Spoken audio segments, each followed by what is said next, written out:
told you I'd make it to showbiz. Oh, what's up, bro? Today, we're gonna show you how to put pipe on a roof. You got your wood block, my favorite method, probably because it's the heaviest. You got your wood block, you got your strap, you got your screws, take your screw gun, boom, boom, put the pipe in. Hold it, bro. This is a tool-free zone. Get this stuff out of here.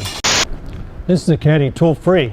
You work really simply. All you do is locate the pipe, and you'll notice that there's actually like a little V-block to secure the pipe in place.